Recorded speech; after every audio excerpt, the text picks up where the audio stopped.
Video में आपको कुछ इंपॉर्टेंट सेटिंग्स और कुछ इंपॉर्टेंट फीचर मैं आपको यहाँ पे बताऊंगा। लो एंड पीसी वाले लोगों के लिए, आप कोई भी विंडोज यूज कर रहे हैं तो आप यहाँ पे उन सभी को अप्लाई कर सकते हैं। और जो लास्ट में आपको इस वीडियो में स्टेप बताने वाला हूँ वो सबसे मोस्ट इंपॉर्टेंट स्टेप है, तो आप इस वीडियो को होल कंप्लीटली वॉच कीजिएगा। आपको अपने विंडोज के स्टार्ट मेनू जाना है और आपको यहाँ पे टाइप करके सर्च करना है सर्विसेज। जैसे आप यहाँ पे देखोगे सर्विसेज का ऑप्शन शो होगा, तो आपको यहाँ पे सर्विसेज को रन एज एडमिनिस्ट्रेटर की हेल्प से आपको यहाँ पे इसे ओपन कर लेना है और आपको यहाँ पे बहुत सारे विंडोज के रिलेटेड सर्विसेज आपको यहाँ पे शो होंगे। तो आपको यहाँ पे कुछ सर्विसेज को आपको यहाँ पे फाइंड आउट करना है। दो सर्विसेज है उन्हें फाइंड आउट करना है। जो पहला सर्विस है वो विंडोज सर्च के रिलेटेड है और जो दूसरा सर्विस है वो विंडो अपडेट के रिलेटेड है। तो आपको करना क्या है कि उसे फाइंड आउट करने के जैसे मैं आपको यहाँ पे एक शॉर्टकट तरीका भी जैसे मैं आपको बता देता हूँ। आपको करना क्या है कि आपको रैंडमली किसी भी एक सर्विस को आपको यहाँ पे सेलेक्ट कर लेना है। सेलेक्ट करने के बाद फिर आपको अपने कीबोर्ड में W बटन को आपको यहाँ पे प्रेस करना है और आपको यहाँ पे W से रिलेटेड जितने भी सर्विसेज है वो आपको यहाँ पे शो हो जाएंगे। अब आप यहाँ पे जरा स्क्रॉल डाउन करोगे तो आप यहाँ पे देखोगे आपको यहाँ पे विंडोज सर्च से रिलेटेड आपको यहाँ पे एक सर्विस आपको यहाँ पे शो होगा। तो आपको करना क्या है कि आपको इसके प्रॉपर्टीज में आपको चले जाना है। प्रॉपर्टीज में जाने के बाद अब आपको करना क्या है कि आपको यहाँ पे चेक करना है कि ये सर्विस मेरा रनिंग में है कि नहीं। अगर बाय द वे ये सर्विस स्टॉप रहता है तो आपको इसे रनिंग में कर लेना है। आप यहाँ पे स्टार्ट बटन पे क्लिक करोगे तो यहाँ पे रनिंग में आ जाएगा। और रनिंग में आने से पहले माने आप यहाँ पे स्टार्ट बटन पे प्रेस करने से पहले आप यहाँ पे चेक कर लीजिएगा कि आपका यहाँ पे स्टार्टअप टाइप में यहाँ पे ऑटोमेटिकली डिले स्टार्ट यहाँ पे सिलेक्टेड है कि नहीं। मैंने ऑटोमेटिकली डिले स्टार्ट यहाँ पे सिलेक्ट है कि नहीं। अगर बाय द वे यहाँ पे नहीं रहता है तो आपको यहाँ पे इसे सेलेक्ट कर लेना है। सेलेक्ट करने के बाद फिर आपको यहाँ पे इसे स्टार्ट कर लेना है। जैसे यहाँ पे मैंने ऑलरेडी पहले से इसे रनिंग में रखा हूँ। अब आपको इसे अप्लाई कर देना है, देन आपको इसे अब ओके कर लेना है। अब आपको नेक्स्ट सर्विस को आपको यहाँ फाइंड आउट करना है विंडोज अपडेट से रिलेटेड। जैसे आप यहाँ पे देख सकते हो तो आपको इसके भी प्रॉपर्टीज में आपको यहाँ पे चले जाना है। और आपको यहाँ पे करना क्या है कि अब आपको यहाँ पे चेक करना है कि यहाँ पे स्टार्टअप टाइप में क्या यहाँ पे मैनुअल है कि ऑटोमेटिक है। अगर बाय द वे ऑटोमेटिक या मैनुअल रहता है तो आपको यहाँ पे इसे डिसेबल्ड कर लेना है।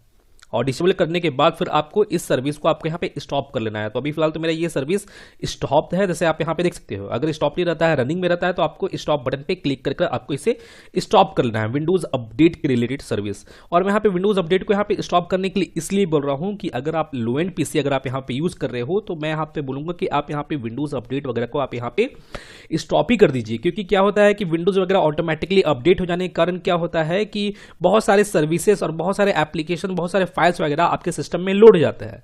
और ज़्यादा फाइल्स वगैरह या ज़्यादा सर्विसेज वगैरह लोड हो जाने के कारण जो अनयूज्ड भी होते हैं और आपके किसी काम में भी नहीं आने वाले हैं, तो वो फाइल्स अगर आपके सिस्टम में लोड जाते हैं तो यहाँ पे क्या होता है कि आपके मेमोरी पे इफेक्ट पड़ता है। अगर आपका लो एंड पीसी है तो ऑब्वियस सा बात है कि आपका जो मेमोरी है, रैम है, वो कम ही होगा, तो वहाँ पे इफेक्ट पड़ता है। इसलिए मैं आपको यहाँ पे विंडोज अपडेट को यहाँ पे स्टॉप करने के लिए बताया हूँ। आप इसे स्टॉप कर लीजिएगा, देन अप्लाई कर देना है, देन ओके कर देना है। और मैं यहाँ पे पर्सनली इसे स्टॉप करके ही रखता हूँ, जैसे आप यहाँ पे देख रहे होंगे। अब मैं इसे कट करता हूँ। अब मैं आपको यहाँ पे एक नेक्स्ट स्टेप बताता हूँ। तो उसे बताने से पहले अगर आप मेरे चैनल पर नए हो तो सबसे पहले तो आप मेरे चैनल को सब्सक्राइब कर लो और बेल आइकन पे भी क्लिक कर ले, क्योंकि मैं अपने चैनल पे कुछ इसी तरह के इंटरेस्टिंग और इंपॉर्टेंट वीडियोस वगैरह डालता रहता हूं जो आपके काम में आने वाला है। तो अब मैं आपको यहाँ पे नेक्स्ट स्टेप बताता हूं। नेक्स्ट स्टेप में करना क्या है कि आपको अपने कीबोर्ड में Windows+R बटन को प्रेस करके आपको यहाँ पे रन प्रोग्राम को ओपन करना है। अब मैं आपको यहाँ पे कमांड बताऊंगा, तो आपको उस कमांड को टाइप करना है sysdm.cpl। आपको इस कमांड को आपको यहाँ पे टाइप करना है, देन ओके कर देना है।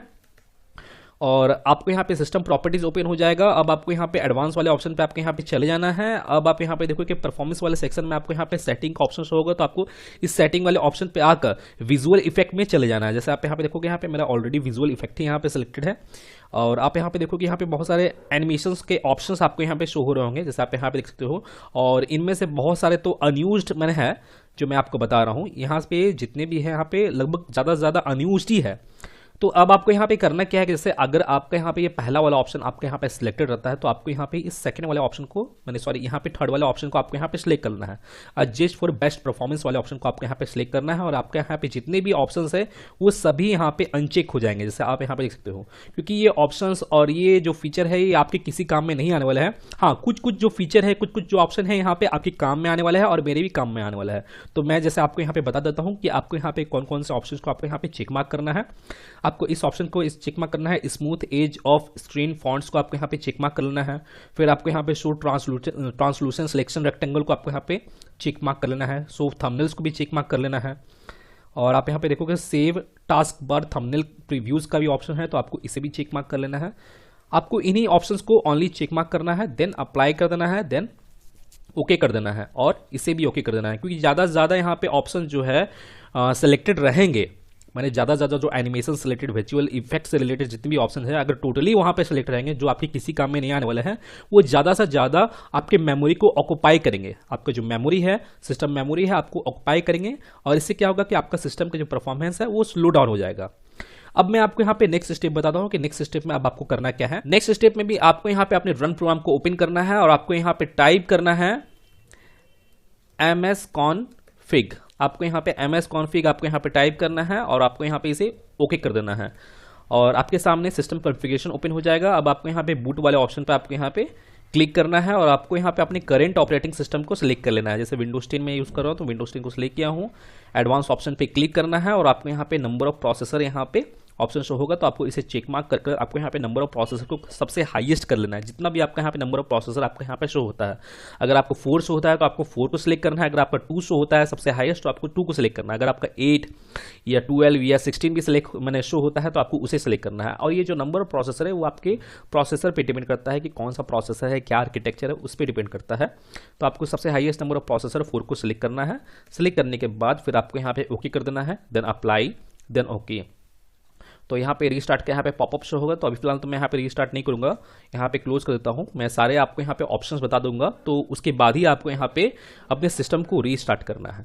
अब आपको करना क्या है कि अब आपको अपने विंडोज़ के स्टार्ट मेन्यू में जाना है। अब मैं आपको यहाँ पे नेक्स्ट स्टेप बता रहा हूँ और आपको यहाँ पे टाइप करके सर्च करना है डीफ्रैगमेंट और आप यहाँ पे देखोगे यहाँ पे डीफ्रैगमेंट एंड ऑप्टिमाइज ड्राइव्स का ऑप्शन होगा। तो आपको यहाँ पे भी इसे रन एज एडमिनिस्ट्रेटर की हेल्प से ओपन कर लेना है और आपको यहाँ पे बहुत सारे आपको यहाँ पे ड्राइव शो होंगे, जितने भी ड्राइव आपके क्रिएटेड होंगे आपके सिस्टम में, C drive, D drive, E drive. तो अब आपको करना क्या है कि आपको इन ड्राइव्स को एक एक कर यहाँ पे एनालाइज करना है, फिर उसे ऑप्टिमाइज करना है। तो जैसे मैं यहाँ पे अपने सी ड्राइव को सिलेक्ट किया हूँ, सिलेक्ट करने के बाद फिर आपको इसे एनालाइज करना है, फिर आपको यहाँ पे इसे ऑप्टिमाइज करना है। अगर बाय द वे यहाँ पे एनालाइज का जो बटन रहता है अगर वो हाइड रहता है तो आप यहाँ पे डायरेक्टली ऑप्टिमाइज भी कर सकते हो। तो इसी तरह करके आपको यहाँ पे डी ड्राइव, ई ड्राइव सबको एनालाइज करना है, फिर उसे ऑप्टिमाइज करना है। तो इन सभी को एनालाइज ऑप्टिमाइज कर लेना है। और ये जो प्रोसेस मैं आपको बता रहा हूँ ये बहुत इंपॉर्टेंट है जिनके लैपटॉप में, अगर लो एंड पीसी यूज़ कर रहे होंगे या लो एंड लैपटॉप यूज़ कर रहे होंगे तो कंफर्म होंगे कि वहाँ पे उन लोग के लैपटॉप में एसडीडी लगा हुआ होगा ही होगा। तो जिन लोग के एसडीडी लगा हुआ है तो मैं आपको बता दूं कि ये प्रोसेस उन लोग के लिए मोस्ट इंपॉर्टेंट प्रोसेस है।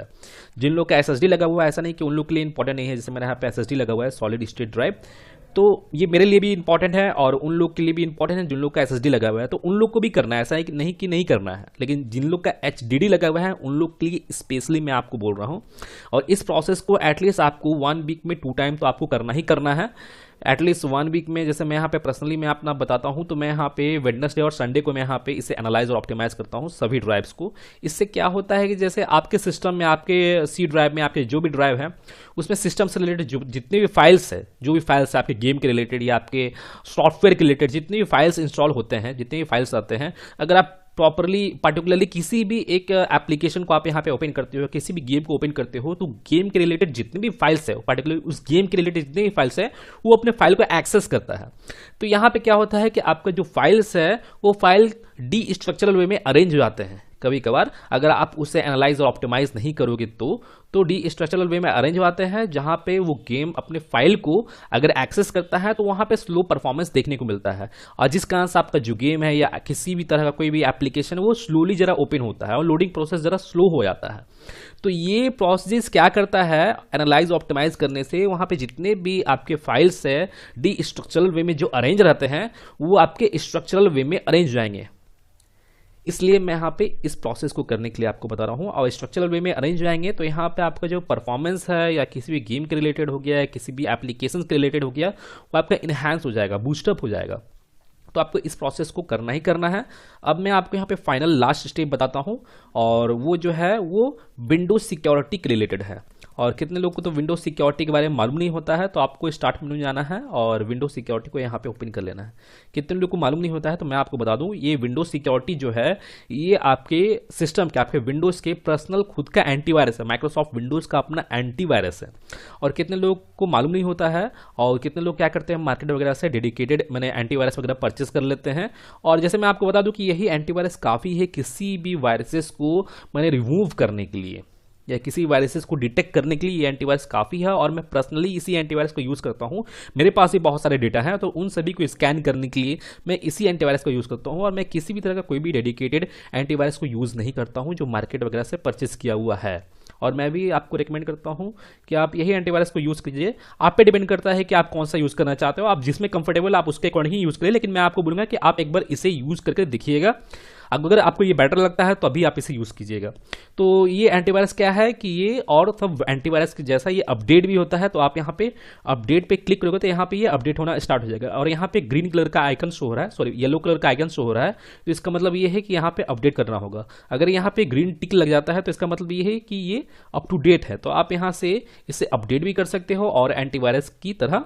तो जैसे मैं यहाँ पे वायरस एंड थ्रेट प्रोडक्शन पे क्लिक करता हूँ, अब आपको यहाँ पे स्कैन ऑप्शन पे आना है, और यहाँ पे आपको बहुत सारे ऑप्शंस होंगे स्कैन के related, quick scan, full scan, custom scan. तो जैसे मैं यहाँ पे फुल स्कैन पे क्लिक करता हूँ और यहाँ पे स्कैन नाउ पे क्लिक करता हूँ, तो यहाँ जो मेरा जो सिस्टम है वो स्कैनिंग होना स्टार्ट हो गया है। जो भी वायरसेस वगैरह है वो सभी यहाँ से रिमूव हो जाएंगे। तो जैसे मैं अपने सिस्टम को भी स्कैन करता हूँ तो एटलीस्ट 1 वीक में 2 टाइम तो जरूर करता हूँ, वेडनेसडे और संडे को। और मैं भी आपको बोलता हूँ कि आप भी वेडनेसडे या संडे को कीजिए, एटलीस्ट 2 टाइम तो कीजिए अपने सिस्टम को स्कैन। इससे क्या होगा कि आपका सिस्टम का जो परफॉर्मेंस है वो इन्हांस होगा। और लो एंड पीसी लोग के लिए तो बहुत इंपॉर्टेंट है ये, ऐसा नहीं कि हाई एंड पीसी लोग के लिए नहीं है, हाई एंड पीसी वाले लोग भी के लिए भी इंपॉर्टेंट है। अगर जो हाई एंड पीसी यूज़ करते हैं और जो लोग गेमिंग वगैरह यूज़ करते हैं उन लोग के लिए तो बहुत इंपॉर्टेंट है जो मैं यहाँ पे स्टेप्स बताया हूँ। और लेकिन मैं यहाँ पे लो एंड पीसी के लिए ही स्पेशली बताया हूँ, तो आप इस सभी स्टेप्स को फॉलो कीजिएगा। तो गाइज मैं फिर मिलता हूँ नेक्स्ट वीडियो में। Till then and bye bye. और एक बात और, सब्सक्राइब बटन पे 2-3 फैट लगा दीजिएगा जिससे सब्सक्राइब हो जाए और घंटी वंटी गिर जाए।